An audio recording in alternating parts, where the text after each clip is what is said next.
And we are live! Greetings and salutations, you beautiful beings! Didn't you want to say it? Oh, yes, I did. Greetings and salutations. Sorry, that was really slow. No worries, guys. We are so happy to have you here today. Oh, and the great GM has just rated us with a party of 30. Welcome, Vikings. Welcome to our theme of the month. Although I shouldn't say that anymore. We're actually now the World Anvil World Building Podcast live. Today, we will be talking about the wonders of the world. This world and your worlds. So we're going to be talking about how you can create amazing geography in your worlds. We're going to be talking about how you can make sure that the geography that you're creating makes sense and is yet spectacular, and how we can theme geography and geographical elements so that they match the tone and mood of our world and really double down and reinforce the message that we're trying to convey with our end products, whether that's a game or a novel or a video game or whatever we're making. So my guest today is a long-time fan of the podcast, Dr. Anne Forbes, which is why she was desperate to say greetings and salutations when we started. Anne Forbes, I will introduce her very quickly because she's far too modest to introduce herself. Holds a degree in natural sciences with a specialisation in geology from Cambridge University, yes, that, Cambridge University, and a PhD in volcanology from the Open University, fantastic university. She has published widely on the subject of her PhD, which is some real Game of Thrones shizzle, guys. She studied interaction of volcanoes and ice, so like legit ice and fire. She lives in Australia with her husband and her noodle hound. Anne, how are you doing? Yes, I'm good, thank you. How are you? I am very well. I am so grateful that you came to join us because it is 4 o'clock in the morning there, isn't it? It's a tad early, but you know, we're used to it in Australia. You're a braver woman than I am, and I know that you have a giant cup of coffee, so yes, I shan't be shocked if we see that too. Well, of course, as well as being an eminent geologist and volcanologist, Anne, of course, has an amazing grasp on geography in general and has travelled widely and has seen the world and is excited about worlds and world building, which is exactly the space that we're all in. So she's the perfect guest for this. But she's also a writer and writes fantasy novels. So she's thought about this both from the perspective of writers and from the perspective of scientists. So I'm really excited to have you on here. What would you say is because we talked about this briefly, what would you say is the thing that gets you excited in novels when you're reading about geography? Oh, that's a really good question. I love how the setting informs on how the whole feeling of the novel, the whole space that you're sitting in, how that informs, what. Oh, I'm explaining this terribly. What It's 4 a.m. You're doing fine. I remember when we talked about this briefly. You talked about the Ursula Le Guin in the Earthsea Quartet, where there's this wonderful moment where the main character goes to an island and it's filled with these incredible basalt pillars. Yes, and that's where he's going to meet the dragon, and it really it sets the scene of like something sort of dark and interesting and unusual and exciting. I mean, a really good example actually is like the hobbits are not from Mordor, right? The hobbits come from the Shire, and the bad guys live in Mordor. And that whole feeling of like the happy Shire just gives us that instant connection with what the hobbits are and what their world is like and what their outlook on things will be. We don't need a lot of explanation about hobbits are kind of naive, because the minute that you see the Shire and the happy place they live, we kind of know. So it's actually a really good way to signal to us exactly what is going on without lots of words and telling us.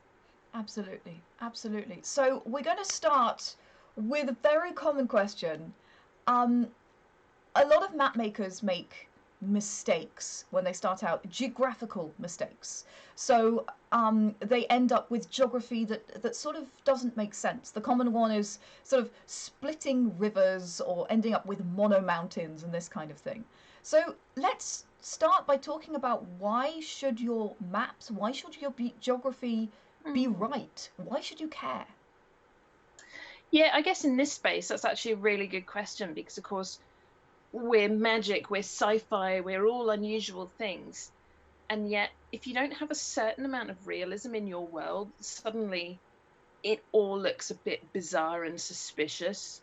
You Yeah. know, the single volcano on its own, where's it come from? You know, it unless there's a really good magical explanation for those things, suddenly it just looks funny. It just doesn't look right. Yeah. And you can't then suspend that disbelief for long enough in order to really get into the story. You know, if you have a specific magical river or a specific magical weather system or whatever, that's awesome.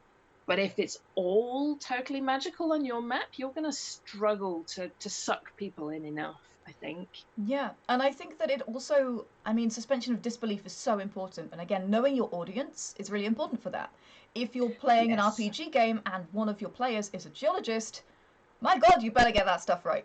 If you're writing a book for middle grade or for younger readers, probably you don't need to be as fastidious. So, thinking about your audience, thinking about who's absorbing it, is going to give you the key of how accurate you need to be on these things.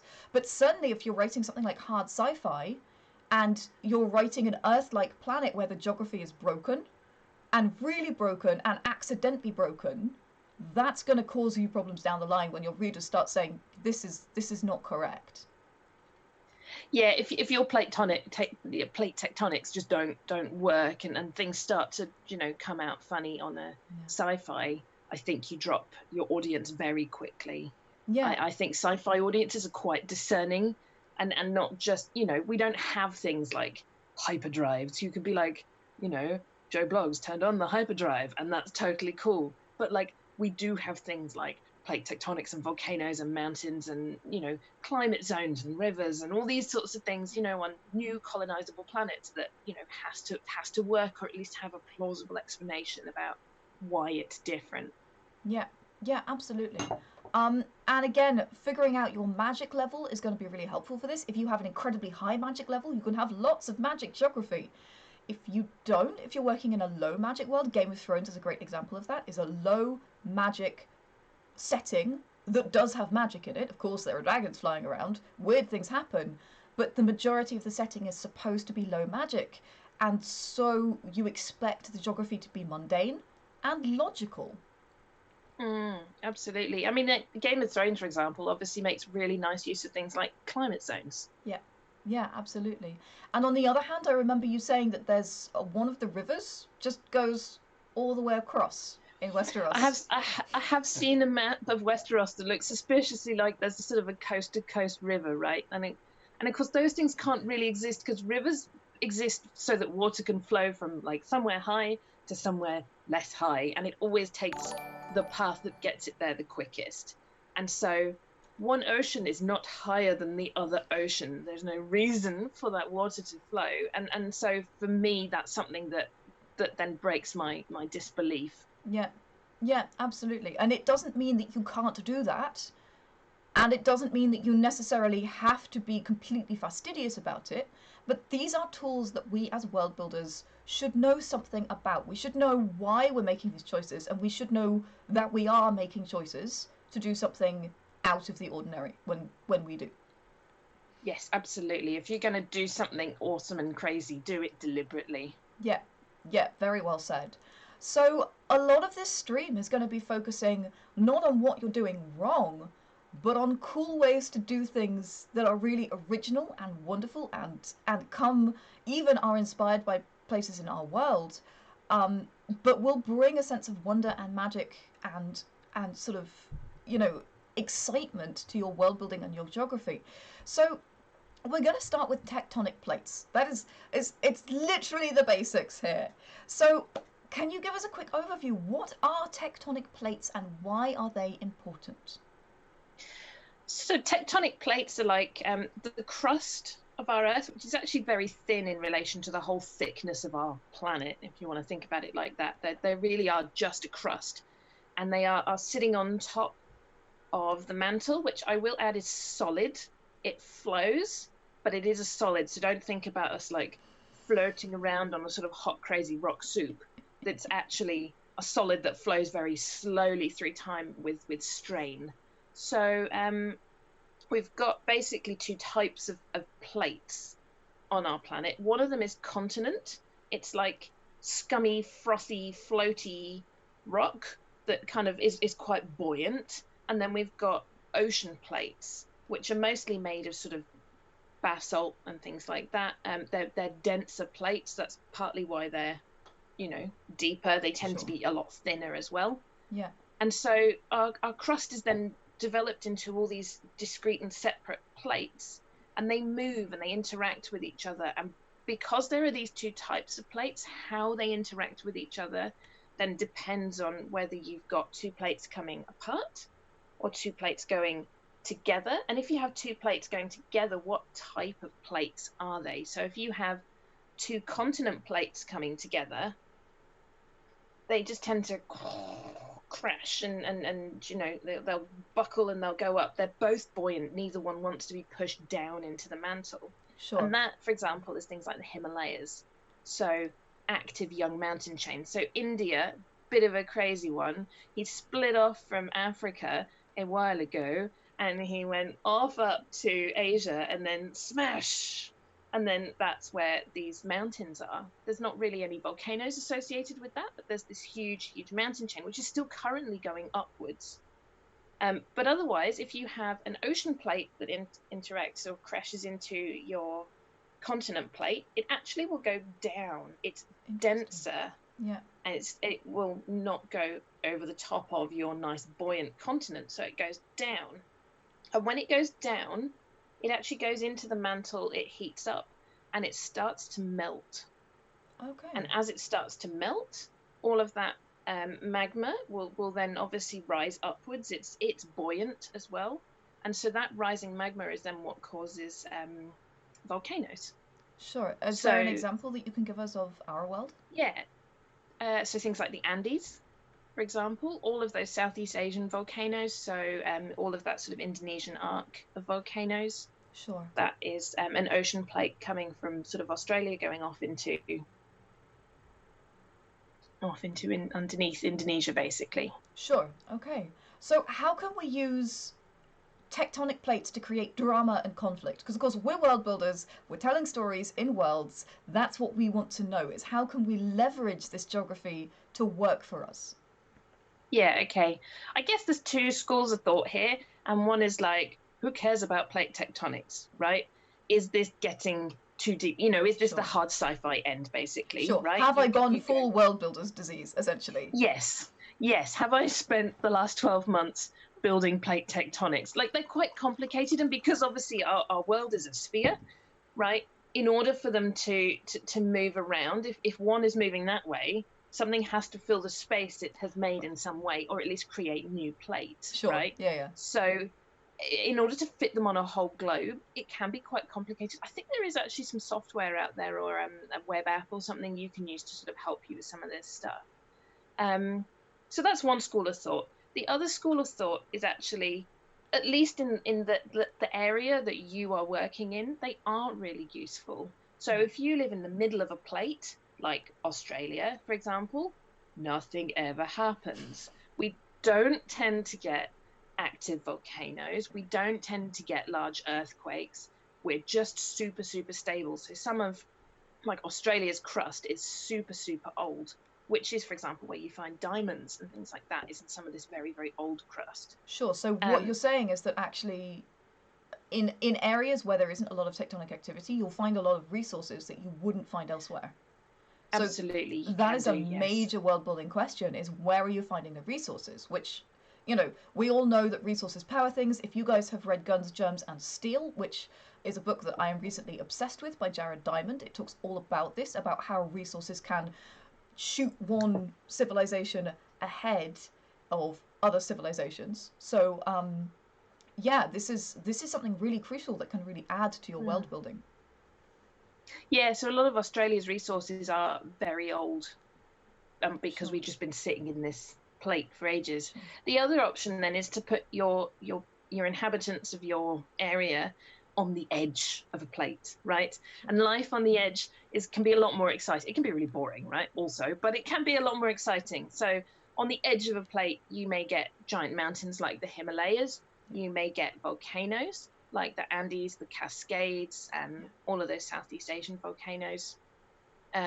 You will possibly get some very, very large earthquakes. So the biggest earthquakes that we see on our planet tend to be at those subduction zones where you get that one plate going under the other plate. And what kind of happens is that there's a force pushing this plate forwards, and it kind of goes, and then it goes, and it goes, and then it goes, and it's this kind of stick slip, we call it, friction. It doesn't just slide smoothly down. And these enormous, like magnitude 8, 9 earthquakes come from that's what they come from. So, and then of course they cause tsunamis as well. Sure. So you'll see a lot of geological instability, and a lot of things like tsunamis and that kind of stuff there as well. Yeah, absolutely. Think about places like Japan, where you've got like everything. You've got volcanoes, you've got giant earthquakes, you've got the risk of tsunamis, you've got all this kind of stuff. Sure, absolutely. So, and what I love about this, and what is so important to me about this, is that a lot of people, when they're world building, they'll create a world map and they'll say everything is geologically stable, or there are earthquakes everywhere, and they won't remember that actually, because of plate tectonics, some places will be stable, some places will be less stable. That will change over time as the plates drift. And you get these natural variations, which is what makes world building, which can make your world building so intricate and exciting and varied. So you don't just get one color, essentially. Yeah, absolutely. It's also worth thinking about scale here, right? So if you were building a world the size of somewhere like California, it's a big place. Yeah. You get earthquakes in most places in California, right? You also get volcanoes in some places in California, right? But the minute that you're building a world that's, a bit bigger than that, you're not going to get earthquakes and volcanoes everywhere. Sure. So it's also, it's not just about like size of your world, but it's also about like, do I want to put this world that I'm building, this area right in the middle of a tectonic plate? Could I move it a little bit? Could I put it on a boundary? Can I have a stable place where everybody wants to be? And like a really exciting volcano-y place where like, everybody wants to dance around and worship volcano gods or drop rings in things and, whatever. Go full Hobbit. I love it. So yeah, absolutely. Let's move on from plate tectonics, because again, each of these subjects could easily be a stream in themselves. But what we want to do is give you a little bit of a primer on these different topics. And if you guys are eager for more, then please tell me, because I could drag Dr. Anne Forbes out of bed again at 4 o'clock another week, and we can do another one of these that goes into more detail and answers more questions. But let's go on to mountains and volcanoes, because when people start to draw maps, the first thing they do is they draw a little coastline, they start putting in mountains. It's second nature to us. So tell me a little bit about mountains. What kind of resources do you find there? How do they form? That was 2 questions. Okay. That's fine. And there are many answers to those 2 questions, so brace yourselves, right? Okay. I'm going to go full fun with flags here. Love it. We've already talked a little bit about mountains. So obviously, like the Himalayas are this enormous, great big mountain chain.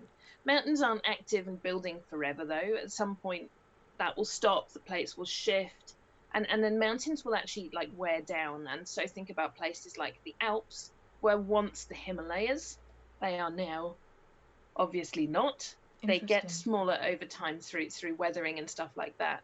And it's that process of weathering and erosion that will then expose at the surface a lot of your resources. And you can get all sorts of resources. And they don't just have to be in mountains, in fact. They can be in more flat-lying areas as well. But you do get plenty of resources in mountains. I would think about things like metals and stuff like that.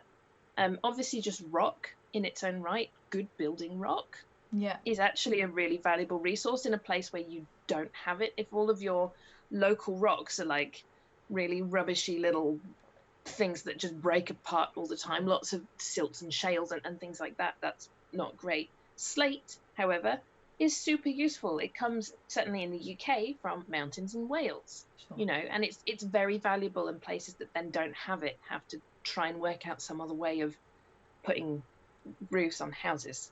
Sure, In absolutely. Iceland, I'll just sorry, No, slight please. tangent here. In Iceland, they don't have nice rocks to put on the roofs on their houses, so they actually developed a system of using turf on their Sure. roofs. So they have these nice green living roofs where the turf, you know, kind of absorbs and runs off all of this water, Sure. and you don't have anything And also better is than nice that. and insulating, incidentally, which in Iceland you Yes. gotta love that. Yeah, you do need that. Yes, yes, you do. Yeah, absolutely.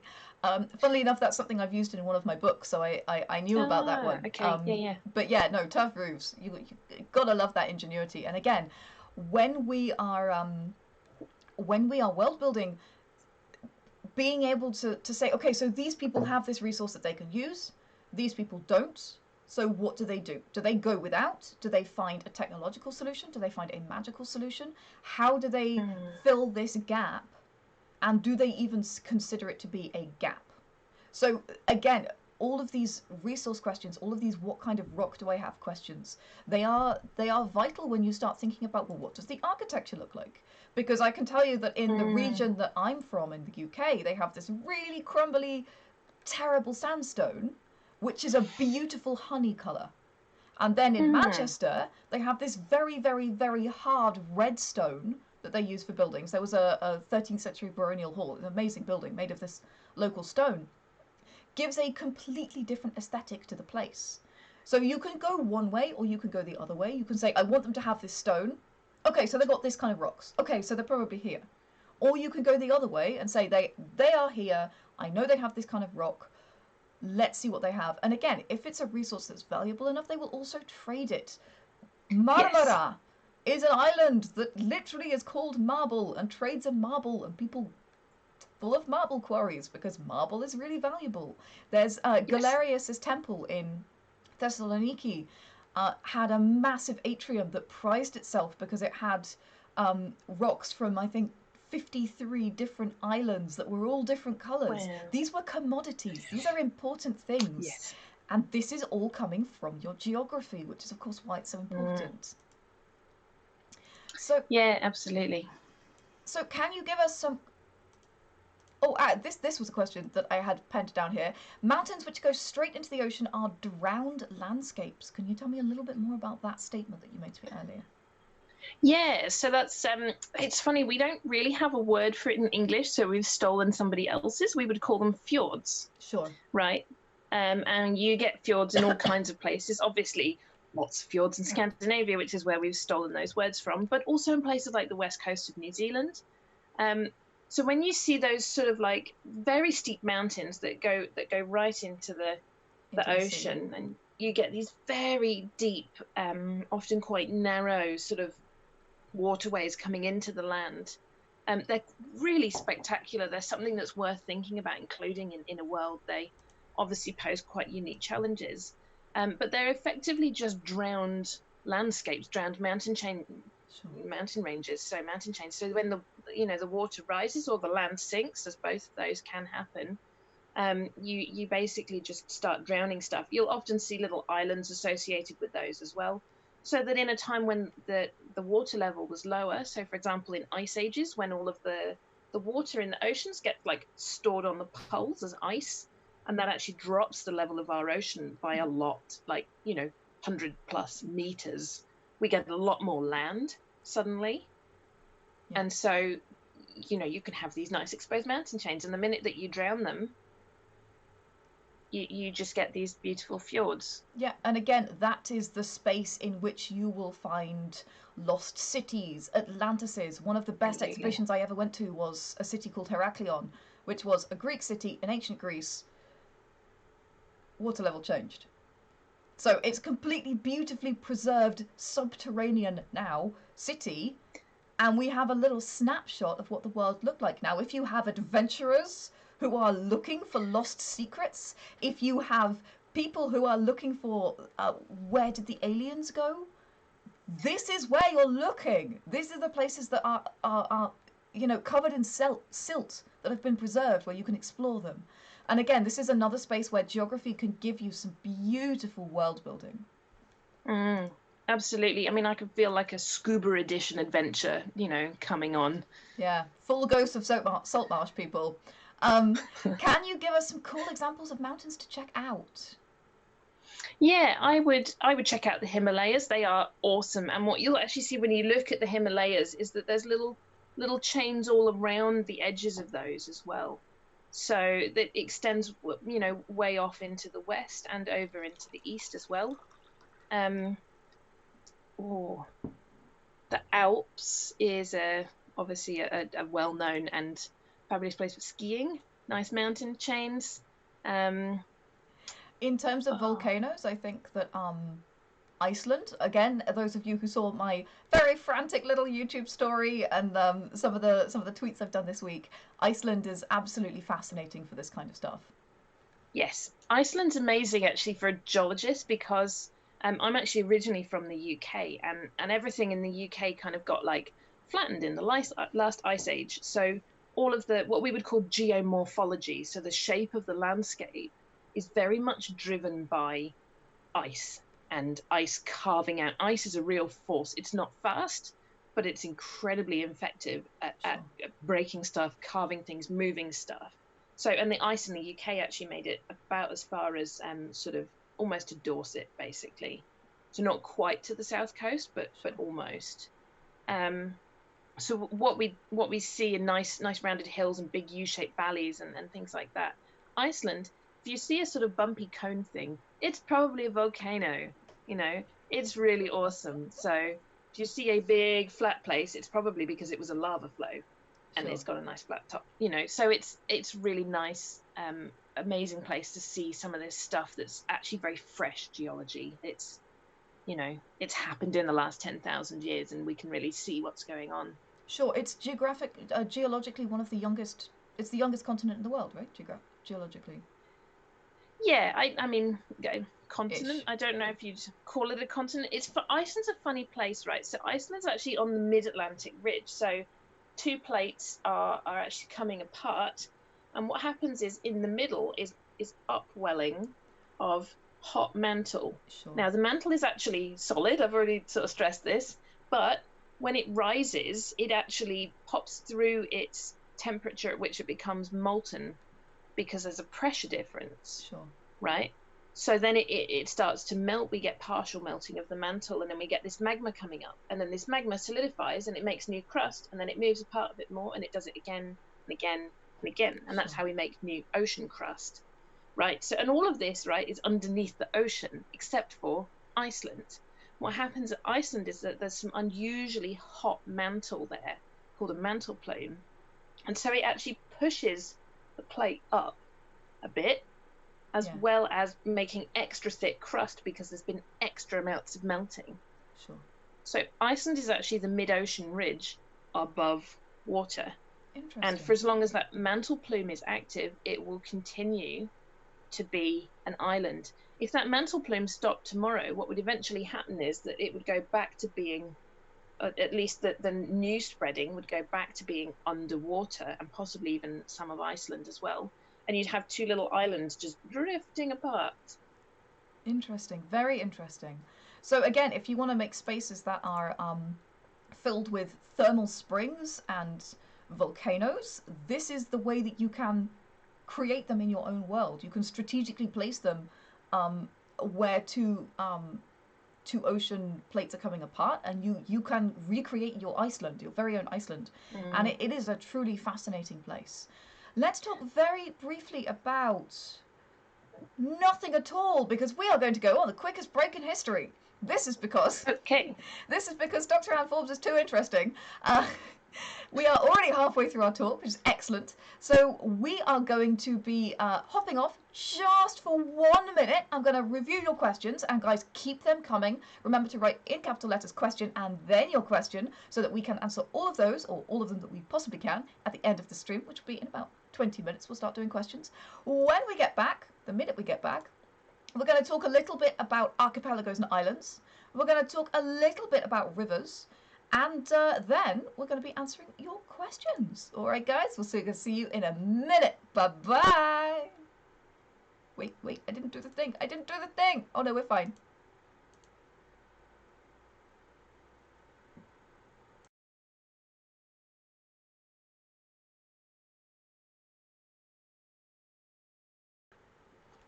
And we are back. Well, guys, we've just been doing a little bit of strategic planning because we had so many topics we wanted to talk about today. We were a little bit over ambitious in how much we could actually cover in an hour.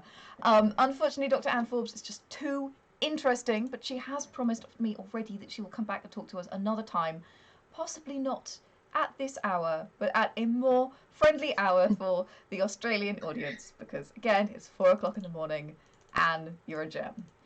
We're going to go on and talk about shorelines because, as I mentioned, when people make maps, what they tend to do is they do a little outline first of a shoreline, and then they put mountains in. So we're going to talk about shorelines because it's very important.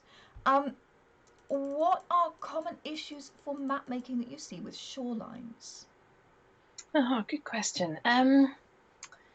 Shorelines are actually like really irregular, right? And so, you know, just drawing even like a wiggly outlined blob or whatever as a shoreline, you know, starts to look not that realistic because we know that shorelines are actually much more irregular than that. So rivers that come out and then expand, have these big open mouths, you know, you can get like big ships down and things like that. You know, yeah, in general, shorelines are just very irregular, and you know, like it's common to have islands offshore and things like that, so that when we think about things like ocean level changing, right, we know that sometimes those islands are actually connected to the mainland, and then when the ocean rises again, they're not anymore. So there's actually quite a well-known island just off Western Australia called Rottnest, and in the last ice age was connected to the land, and then when, you know, the ocean rises, the ocean sea level rises, then it's not anymore. So it's you know, think about adding a few islands to make things look realistic, but think about just how irregular stuff is. I mean, Google Earth, Google Maps is a fabulous resource that, you know, didn't exist, you know, a long time ago and now does. So use it, you know. Yeah, absolutely. It's And this is another place where you can really use tone and mood in your coastlines, because if you look at different continents, they have different tendencies with coastlines. One of my favourite places to look for coastlines is northern Scotland, particularly on the north, south, east, west coast. Every time people, I have to go through that. So on the western coast of northern Scotland, there's these amazing, this amazing sort of glacially carved rocks where you get this sort of very, very jagged lines and lots of splintered islands and inland sort of inlets and seas and lakes, and there's water where there should be land and there's land where there should be water, and it's all terribly dramatic and exciting. And that's awesome if that's the aesthetic that you're trying to convey. If you're writing adventure, if you want your world to be powerful and dramatic, then that's absolutely the kind of coastline that you can be looking at. Whereas on the south of Africa, there's actually a part where the coastline is super smooth, and you look at it on Google Maps and you're like, that's not real. Somebody got lazy. But it is real. And again, if that's the aesthetic you're going for in your world, that's absolutely a place that you can dig into. Yeah, it's worth thinking when you think about coastlines. You know, there's all sorts of variations of coastline. We've actually talked about fjords, which is obviously like, whoosh, you know, pretty vertiginous. Yeah. You can get like coastal cliffs. Coastal cliffs can erode. You can have beaches. You know, you can have salt marshes and swamps and things like that. Like some places you'll keep your feet dry. Some places you won't. Some places you're in danger of falling off. You know, there's actually huge variety. It's not just the coast. Yeah. So it's worth thinking about things like that, I think, as well. Yeah, absolutely. The number one mistake I see is that coastlines are too simplistic and don't have enough offshore islands. Because people just draw an outline and think, oh, that's my continent. But actually, you do see this complexity of islands and archipelagos and fjords and, you know, these kinds of bits and bobs. But the other thing is that people forget that coastlines change. Yes, they do. So can you tell us a little Yeah, bit they really why they do. change and how? Oh, they change through all sorts of reasons. So obviously sea level goes up and down. Actually, land goes up and down. So in places like Greece, which is very tectonically active, it's not always that the water has risen. It may actually be that the land has gone down. And sometimes the land has gone up as well. You can actually measure in some places, again, like slight tangent, you can measure in some places how fast the land is going up by looking at where like sea creatures are boring into the rock, and then suddenly that's like 3 meters above, and you can see it having gone up through time as different sea creatures. You can see where it started and things. So Sure, yes, absolutely. land goes up and down, sea level goes up and down. Erosion is a very strong force. That's a big one I want to talk about. So there's a castle in Hastings. In fact, 1066 invasion of England by William the Conqueror, as we call him, was not his name. But anyway, he built a wooden castle up on this big cliff, and then he replaced it with, over time, a stone castle because they were here to stay. They're built to last, and indeed it did last till half the cliff disappeared. So when you go and visit this thing today, there is half a castle and a big hole where the rest of it should be. Yes. It just goes straight into the sea. Like governments in general spend a huge amount of money on coastal erosion and coastal stability, and Yeah. you've got to think about then, I guess, things like prevailing wind direction and ocean currents and things like that. Yeah, absolutely. And So, depending on how technologically advanced your world is, these can either be a problem that people are solving or a reoccurring problem and a seasonal problem. Because of course when the seas whip up, when you get storms, that's when you get destruction. And that might be something that people are facing, or it might be something that causes people not to settle in a particular place of your world. And again, you can use that to your advantage. You can say, okay, I don't want people here, so the reason is that actually the coastline is crumbling and every year it just disappears a little bit more. So nobody wants to live there because it's terrifying. Um, so yeah, the other thing that I wanted to talk about quickly, and again, this goes into that mood and tone thing, is the color of the rocks. And again, not just the cut. This is for mountains. This is for especially for shorelines and beaches and this kind of thing. yes. Yeah, absolutely. So we all think of like beaches and sands as being like this nice white or golden color. And of course lots of them are. And the reason is because they're made of quartz, which is a very sturdy mineral. It doesn't like dissolve, it doesn't disappear like something like limestone. It hangs around, it's very hard. We actually have something in geology called the hardness scale because we're very Original. utilitarian about our wording. Yeah. So we have this Because you hardness scale. rock. Yes, we do. I'm sorry. So quartz is very hard. That's why lots of beaches are made of quartz. But in places like Iceland, for example, you don't have any of this quartz, which would come from things like granite. Iceland is almost all made of basalt.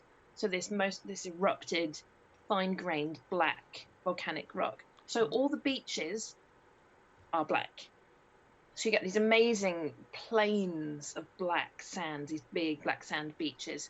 You can also get amazing things that are much rarer but do occur, things like pink beaches. So in Canada, there's actually a beach that's just completely made of pink minerals, garnets. And so it just has this amazing kind of pink hue. And it tends to sort of come and go, disappear and reappear in things. But it's become a tourist attraction in its own right just because this beach is pink. And There's we also get green ones as well. So again, similar green minerals called olivine, or if it's a gemstone, you'd call it peridot. Um, and these are actually like little chunks of the mantle that have got like sucked up as solids with the volcano and its eruption, and then these rocks break up and they just spread green minerals, and you can get these green sand beaches, which are amazing. They're really kind of verdant, vivid green. incredible. Yeah, and again, this is such a beautiful way to introduce something magical or unique or wondrous or toned to your world. Have a Mm. beach that isn't white. Go crazy. There's a red beach in Santorini that is again Ah, extraordinary and stunning. Um, Geologically, I couldn't tell you why it's red. I'm sure that you could, but it is a red beach. What are the beaches like in Lipari? Because Lipari is a big old lump of obsidian, isn't it? It is, yeah. So Lipari, where I did some of my master's field work, actually doesn't have sandy beaches. It's got really pebbly, rocky beaches, and those rocks are, made of all sorts of things. So Lipari has lots of obsidian, which is this very glassy looking black rock, which it certainly in sort of prehistoric times was prized for its sharpness. Basically, it's glass. It works really well as a scraper, a weapon, arrowheads, all that kind of stuff. But Lipari had interesting beaches that were just quite pebbly, and like pebbles that were big enough that, like, when you're walking on it, it's kind of like uncomfortable, it's hot. What if I can't get to this ocean any faster. Yes. Ow. It's like the Lego Walk of Fire. In Western Australia, down on the south coast, there's actually a beach that is this very fine, extremely white sand, very, very pure quartz. And when you walk on it, it actually squeaks. They call it the singing sands. And so you're walking on it and it's going, ee, ee, ee, ee. We took our dog and he was going, a squeak, another squeak, a squeaky toy. Where's all these squeaks coming from? So, yeah, interesting. So it's singing sands, Singing sands, guys. It sounds like something out of Tolkien, but it's real and it's from our world. And this is why I'm so happy to have Dr. Anne Forbes on with us today. Just before we go to the audience questions, I wanted a quick word on rivers, because the iconic question from cartographers is, how do I do rivers? Where should they split? How? Talk to us. How do we river? Yeah, okay, rivers are water that go from high places to low places, right? And that's the thing that you've got to remember when you're making them. So rivers don't tend to like split outwards. They actually come split inwards, if that makes sense. So sure. If you've got a river, there's only going to be one lowest point for it to keep going downhill. So there's no reason for it to split into two. Sure. But what you do tend to have is other rivers joining your main river. We'd call those tributaries. That's right, yeah. And so we think about things like that with rivers. We think about things like some rivers are quite straight. Some rivers, what we call meandering, and where you've got those really interesting sort of curvy bits. And they can they actually change course a lot. I mean, all rivers change course, right? This modern concept of rivers that have like our place and they flow through is very modern. Yeah. And we like that, because then we can like build houses next to the river and they won't next year be river. They will still be house. So rivers change a lot, and we do have to fix them in place in our modern world where we have towns and cities around them. Yeah. Absolutely. There's an amazing exhibit. Sorry, I'm talking a lot about museums today. I think I'm getting coronavirus cabin fever from being in the house too much. Yeah, there's an amazing exhibition in the Museum of London which shows where the river used to be, and then they excavated and they found all of these sort of incredible sort of sea creatures and prehistoric sea creatures and things that have moved and used to be there rather, but then the river moved. And it is very important, particularly if people use rivers as political borders, which of course is a yes. way that people often do use rivers. Yeah, absolutely. Yeah. To remember that they move, and that can be not just very inconvenient for your now very wet house, but also can cause a massive political incident. Yeah, absolutely. Do you keep it at like, time zero where the river was, or do you let the river move and you keep your political boundary in flux effectively? Yeah. How are you going to measure that, especially in a pre sort of accurate map world? Of course, nowadays we have cartography is a modern discipline, and we have GPSs, so geographical and positioning systems. We have GIS, so geographical information systems, is a huge part at this point of not just actually earth sciences and geography, but everything from like roads and rivers, and actually lots of this coronavirus stuff is all being updated on GIS systems. Yeah. But before that, how do you measure where the river was and where it is now? And every flood season it might change. So yeah, absolutely.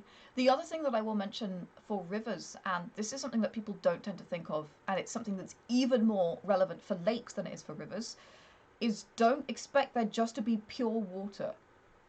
As world builders, we often think there is salt water and there is fresh water. But in Japan, there's a lake that's acid. It's water, but it's full of acid, and it's got these fish that have developed over time, so they could only live in this acid lake, and they cannot live in fresh water anymore. They will die if you put them in fresh water. So don't remember that rivers pick things up along the way. It's not just silt, it's also minerals. And that can affect the way the water is, the way it tastes, the way it smells, and the colour of it as well. Yeah, absolutely. So some minerals that will dissolve in the water, some things don't. Again, like ice, I know we keep coming back to Iceland. Iceland's a really interesting place. It's where I've seen the most amount of glaciers. Glaciers actually like grind rock into a flour. And then when they melt every summer, this glacial flour comes out in the lakes. It's extremely fine. It gets suspended in the water. So the water is all sort of milky white or even blue, sort of a strange, like light blue appearance. Fish can't live in those, right? It's not nice to drink, things like that. So actually, most of Iceland's electricity comes from hydroelectric, not actually geothermal, but hydroelectric in these sort of like rivers where stuff can't really live very nicely because of all this glacial flour. Interesting. So, yeah. And then again, if you want to create a world that feels inhospitable, why not have them grind through rocks that have a high sulfur content, for example? So it smells disgusting. It's poisonous. It kills things.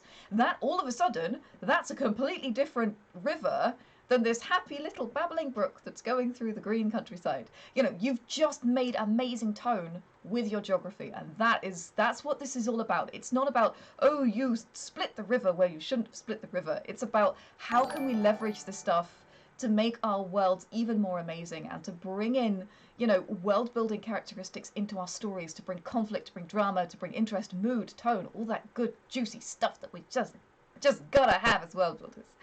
Now, you guys have been incredibly patient, and thank you. We are just now going to hop onto your questions. So let me grab those. My fabulous moderators, today I have Secondhand and Demetrius in the house, have been grabbing your questions for me. That's definitely a question I'm going to answer at the end. Interesting. How would you create an empire that is one big city with different biomes and different races that populate them? Asks Watcher 2417. Interesting. Big old question.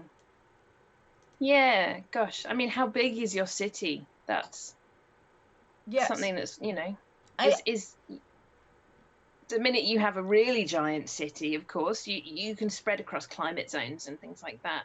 But otherwise, like at different biomes, I'd almost be thinking of like, you know, climate controlled domes and things like that. And how do you like make extra hot ones? Are you heating those with like geothermal energy? I mean, again, I know, I'm sorry, we keep coming back to Iceland, but like they grow huge amounts of like Mediterranean vegetables, tomatoes and bell peppers, capsicum, whatever you want to call it. Things like that, bananas, even their biggest, Europe's biggest grower of bananas, or certainly they were, all through geothermal heating of special, you know, biomes, I guess you could call them. Yeah, absolutely. So it's you worth might think about that. mentioning in that question that you have a big city that is an empire. So you've got to ask questions about how that works, because generally an empire is many client states and sort of overtaken states that have been brought together. So if they've been brought into one city, that then asks some questions about how that has founded. And in addition, different races, depending on, and by races I assume you mean species, depending on where they've grown up in your world, they may do better in some biomes than others. I mean, if we think about the amount of melanin in our skin, people with more melanin who have darker skin are protected against skin cancer and radiation and all of that stuff. That's why they have more melanin in their skin. People with less melanin in their skin absorb vitamin D better from the sun, which they need because they live in a colder place. So it's yeah, it's you know, this is what we see in our own world for how we've managed to live in different biomes. If there's not much sun, you need to get all the vitamin D you can, so you're white as a sheet like me, and when they put you in the sun you turn into a crisp. So that might be another way to answer that question as well. A fantastic one here from Kurt Copeland. Wait, where was it? I just had it. No, where was it? There's so many questions today, guys. It's amazing. It was a question about whether, oh, here we go. Do plate tectonics control glacial flow during an ice age, or is it other things like wind and currents? Ah, good question. Yeah, it's other things. So, um, again, coming back to this idea of a solid that acts like a liquid, we were talking about the mantle. It's a solid, but it will flow under time. And the same is actually true of glaciers.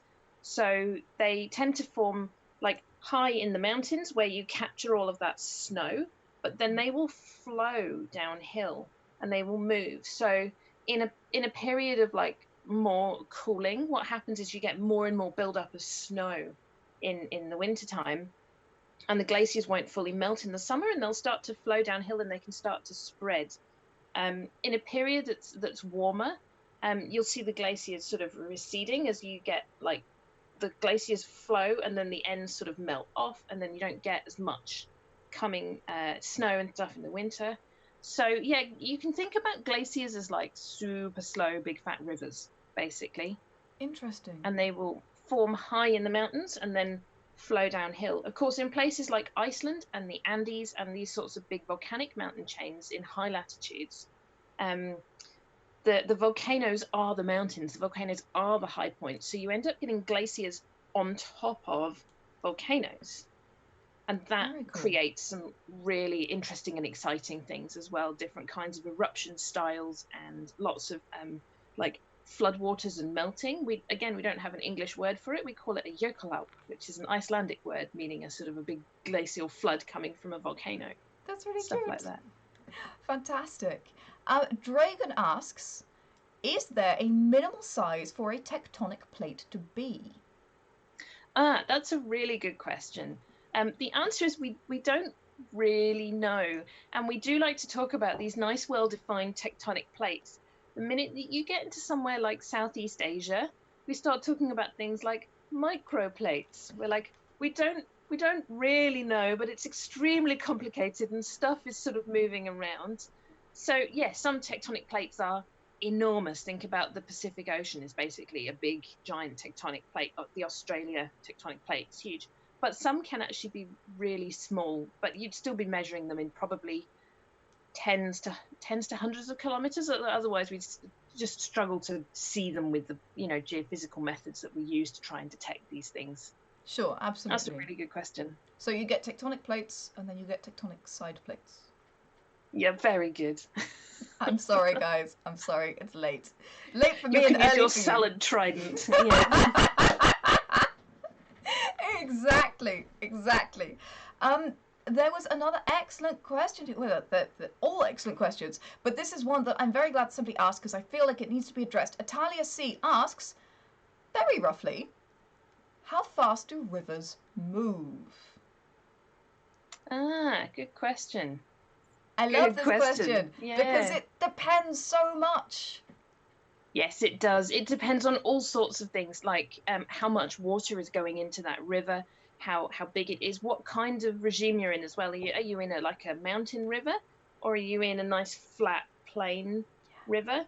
So I mean, flat floodplain rivers, they may flood every year, and then when the flooding water recedes, they'll be in a different place.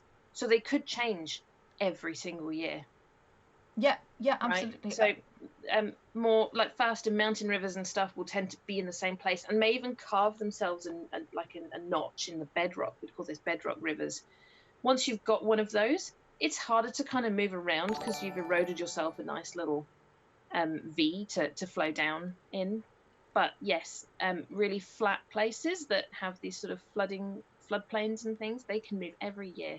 Yeah, absolutely. And rivers also don't flow the same speed all the way along, do they? No, they don't. They will be faster and slower in different places. I mean, it's some of it's really basic physics. Like if your river gets wider, it will probably flow slower, and if it gets narrower, it has to flow faster or flood. Yeah, yeah, absolutely. So the answer is it's super complicated. Um, it changes year on year, and it changes all the way down your river, and it will as the Mm. rivers turn corners and meander and go through different kinds of different sized channels and different kinds of rock where they can cut themselves different channels, because harder rock is harder for them to cut through, so it's going to necessarily speed them up. And then softer rock they may erode through quicker, so you may find that if it's changing to a softer rock, it'll slow down because the river will have created a more space for itself, essentially. So these are all the things about rivers, and that's why I wanted to answer that question, because rivers are super cool. They are. You can have whatever you want, effectively. You can have whatever suits your story or your area or your world. I mean, rivers can even disappear, right? The minute that you get into something like a limestone region, limestone is actually a rock that's soluble in water. Not like you drop a bit on and it is gone, but over time it's soluble. So rivers then can tend to go underground and flow underground in limestone, which is where you get caves, for example. So no sandstone caves, people, unless they are man-made, right? We only get natural caves really forming in limestone, or occasionally you could talk about things like lava tubes and cool stuff like that, but yes, we limestone. just have to get you back on because we didn't even talk about caves today. It's just not right, people. Will Iceland get bigger, asks you folk. That's a really good question, and yes, probably. So the plate's still moving apart. It's still creating lots of magma, lots of land. You can actually go to the specific place that is the join of the North American and the Eurasian plate in Iceland. It's actually the place where they first formed a parliament, because it forms a sort of almost like a natural amphitheatre. It's this big sort of like a bit of a dip in the earth and stuff. So it's an amazing place, actually. It's called Thingvellir, and it's got lots of basalt exposed and amazing like blue like underground rivers and stuff. It's awesome. But cool. Yes, it's still going apart. It's still, making more magma. It will get bigger as a place. Fantastic. Daisho Chikara asks, how might a volcanic eruption affect a landlocked region on a more permanent basis, such as it requires mapping to account for it? Yeah, okay, that's a really good question. This, again, we haven't really touched on this, but it partly depends on what kind of volcanoes you have. So some volcanoes just like runny magma, and like it's not that fast. You can run away from magma, right? In general, usually. So that's not such a problem until it like overtakes your village and then it's gone, right? And some volcanoes like spew ash and things like that. Some volcanoes have like melted sort of mudslides, so the ice and things, and it all melts and it sort of mudslides. So what we in modern times use volcano mapping for is working out exactly where the products of volcanic eruptions are going to go. Sure. Okay. So how they're going to flow downhill, where the ash is going to spread depending on how big the eruption is, where the ash is going to get blown to depending on what the prevailing wind is. Sure. Things like that, where the magma will flow. So prediction of where we're going to see these volcanic products, which are obviously not good for people, land, plants, animals, you name it. Sure, absolutely. With regard to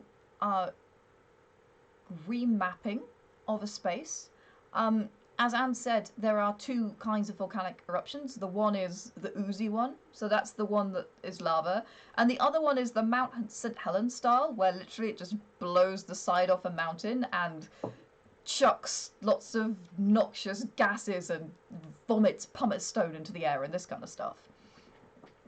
So Anne's nodding, which is a good sign, because that means I'm not saying complete nonsense. We love that. Yes, it's good. Good. I haven't said anything completely.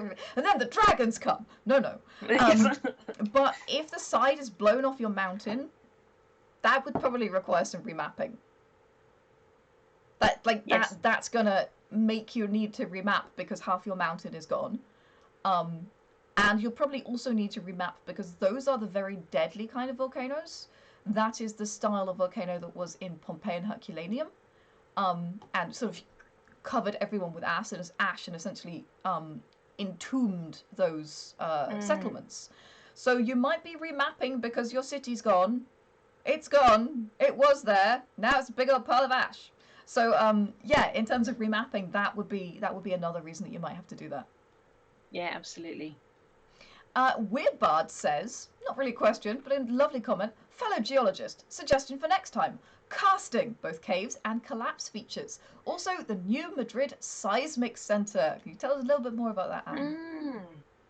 I probably can't tell you about the new Madrid Seismic Centre. I can tell you a little bit about caves and things like that. Again, we sort of just touched on this. So limestone is this sort of soluble rock. It's not instantly soluble, but over time it will start to dissolve. So a karstic feature is where you see on the surface this like almost like it can look kind of honeycomb. You can start to get almost like spires of like limestone, which can even be quite sort of spiky and hard to get through. Madagascar is a really nice place to look at some of that stuff. There's these amazing kind of types of monkeys that can like jump from limestone spire to limestone spire, but nobody else can, whilst still maintaining all the skin on their hands.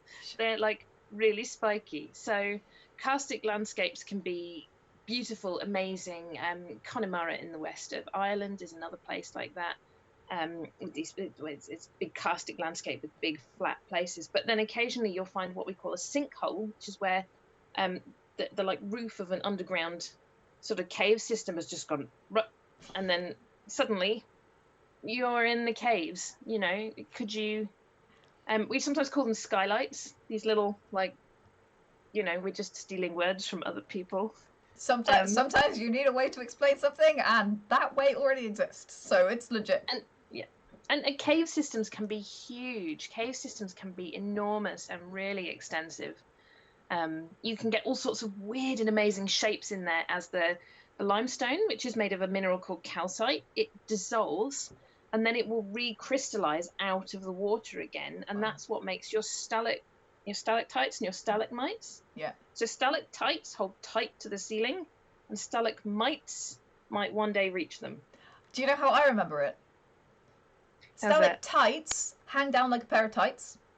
Yeah, okay. And stalagmites are on the floor because that's where mites live. Mites live. Very good.